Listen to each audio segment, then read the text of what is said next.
Welcome to my channel గగన TV. ఈరోజు మనం శనివాళ్ళ పాయసం చేసుకున్నామండి. శనివాళ్ళ పాయసం చాలా బాగుంటుంది. నేను ఈరోజు నాగుల చవితి మరుసటి రోజు పంచమి రోజు పాలు పోసిస్తాం కదా, ఆ రోజు చేస్తున్నాను. నేను పోస్ట్ చేసేటప్పుడు లేట్ అవుతుంది. అయితే ఈ పాయసం చాలా బాగుంటుందండి. పల్లెటూరులో ఎక్కువ చేస్తారు. సేమియా పాయసం కంటే ఎక్కువగా మేము బెల్ల పాయసం ఎక్కువ చేస్తుంటాను. ఖచ్చితంగా ట్రై చేయండి.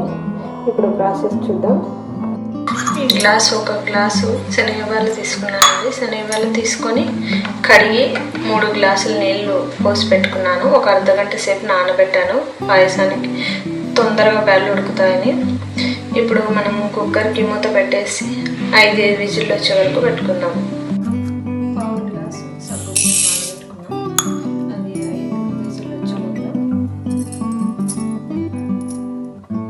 నానబెట్టి పెట్టుకోండి. 5 విజిల్ అయిపోయింది. ఫ్లేమ్ పోయింది. మూత తెచ్చి చూద్దాం.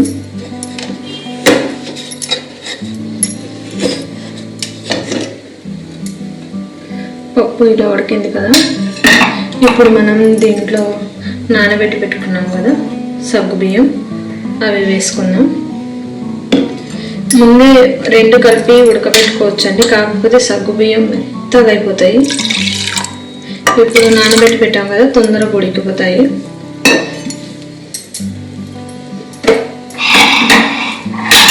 సగ్గు బియ్యం వేయొద్దండి ఒకటేసారి. బియ్యం మనం శనగబ్యాళ్ళు సగ్గు బియ్యం ఒకటేసారి వేసామనుకోండి, ఎక్కువ స్మాష్ అయిపోతాయి. మీకు అసలు సగ్గు బియ్యం వేసిన నోటికి అసలు తగలదు. 2 గ్లాసులన్నర తీసుకున్నానండి. శనగబ్యాళ్ళు 1 గ్లాస్ తీసుకున్నాను కదా, 2 గ్లాసులన్నర బెల్లం తీసుకున్నాను. మీరు తక్కువ కావాలంటే 2 గ్లాసులు, ఇంకా కొంచెం ఎక్కువ తినే వాళ్ళైతే 3 గ్లాసులు తీసుకోండి.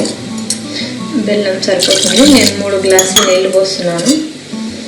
ఇప్పుడు బెల్లం కరిగించుకుందాం. మళ్ళీ అవసరమైతే మళ్ళీ నీళ్ళు పోసుకోవచ్చు. ఇప్పుడు బెల్లం కరిగించేసుకుందాం. బెల్లం ఇలా కలుపుతూ కరిగించుకోండి. కరిగాక వడపోసుకున్నాను. ఈ శనగబాళ్ళ పాయసం చాలా బాగుంటుందని మీరు ట్రై చేయండి. ఒక్కొక్కరు ఒక విధంగా చేస్తారు. కొంతమంది సగ్గు బియ్యం లేకుండా చేస్తారు, కొంతమంది సేమియా ఎక్కువ వేసి చేస్తారు. నేనైతే అన్నీ కొంచెం కొంచెం వేసి చేస్తాను. శనగబాళ్ళు ఎక్కువ వేస్తానండి, బాగుంటుందని. బెల్లం కరిగాక చూద్దాం. బెల్లం కరిగింది కదా, ఇప్పుడు వడపోసుకున్నాం. ఖచ్చితంగా బెల్లం కరిగించి వడపోసుకోవాలండి, లేకపోతే మట్టి ఉంటుంది అడుగున.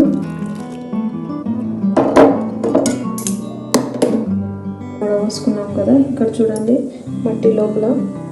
అందుకని ముందు బెల్లం కరిగించి వడపోసుకొని తర్వాత పాయసం చేసుకున్నాం. ఇప్పుడు శనగబాళ్ళు సగ్గు బియ్యం కూడా ఉడికిపోయాయండి. దీంట్లో కలిపేసుకొని గ్యాస్ మీద పెట్టేసుకున్నాం. ఇప్పుడు దాంట్లోకి శనగబాళ్ళు వేసుకున్నాం, ఉడకబెట్టుకున్నట్టుగా.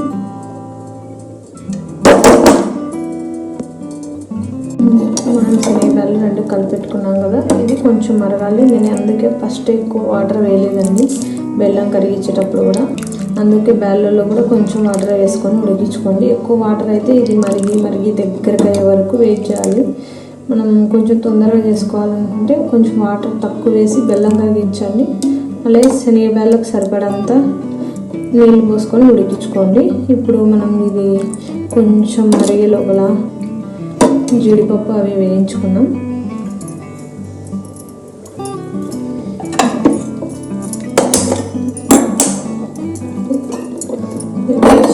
పెట్టుకొని ఇది వేడెక్కనియండి.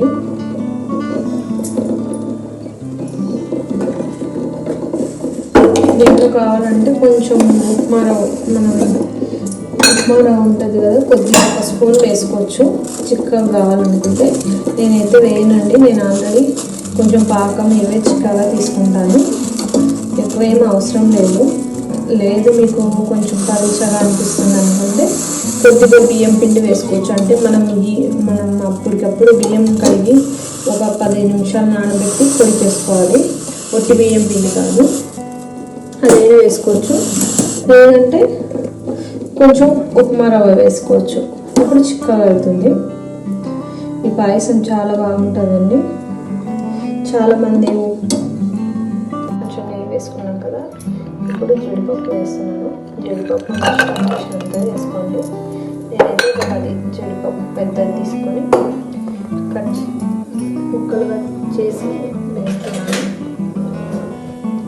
మీకు కావాలంటే కిస్మిస్ బాదం కూడా వేసుకోవచ్చు. నాకు ఎందుకు ఈ పాయసంలో కిస్మిస్ వేస్తున్నాను అక్కడక్కడ పుల్లగా తగినట్లు అనిపిస్తుందని వేయను. అందులో మనం సేమియా పాయసం చేస్తున్నాం కదా, దాంట్లో అయితే బాగుంటుంది. జీడిపప్పు వేసుకుంటుంది. ఇలా వేసుకున్న తర్వాత పాయసంలో కలిపేసుకున్నాం. ఈ పాయసం ఎక్కువసేపు మరగాల్సిన అవసరం లేదండి. నేను ఒక 5 నిమిషాలు మరుగుతుంది. ఇవి వేయించే లోపల సరిపోతుంది.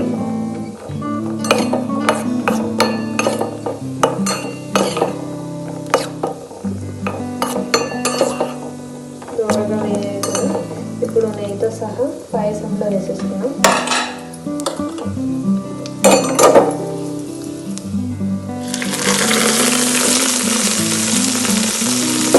మసాలా పైకి వెళ్తుంది కదా, మళ్ళీ ఒక స్పూన్ నెయ్యి వేసుకోండి.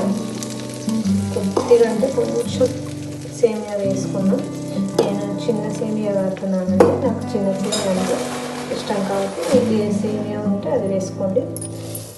ఇది కొద్దిగా కొంచెం వేసి కొద్దిగా కొంచెం అంటే కొంచెం ఎక్కువ వేయించదు,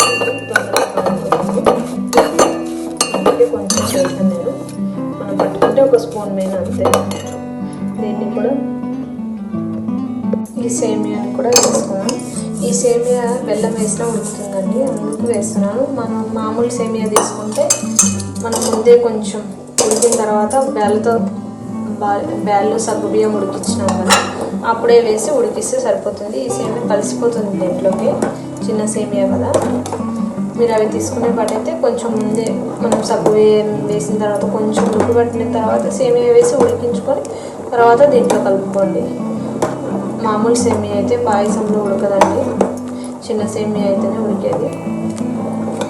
ఇది ఇలా మరుగుతుంది కదా, ఒక 5 నిమిషాలు ఉండిద్దాం. కొంచెం చిక్కగా అయితే చాలు, మళ్ళీ చల్లారేటలకు పూర్తి చిక్కగా అయిపోతుంది. ఇలా ఉడుకుతుంది కదా, ఒక 5 నిమిషాలు ఇట్లా వదిలేద్దాం. పాయసం రెడీ అయిందండి. మనం చివర కొంచెం యాలకుల పొడి, అలాగే కొద్దిగా కొబ్బరి తురుము వేసుకున్నాం. రెండు వేసి కలిపేసుకొని ఆఫ్ చేసుకోవడం. ఎక్కువ చిక్కగా అవనియొద్దండి, చల్లారే లోపల చిక్కగా అయిపోతుంది. ఇట్లా ఉండాలి, ఇలా ఉంటే సరిపోతుంది. మనం చల్లారే కొద్దీ ఇది చిక్కగా అవుతుంది. అందుకు మరీ చిక్కగా చేసుకున్నాం అనుకోండి, మరీ చిక్కగా అయిపోతుంది. చూస్తున్నారు కదా, పాయసం రెడీ అయిపోయింది. వేడి వేడిగా తింటే చాలా బాగుంటుంది.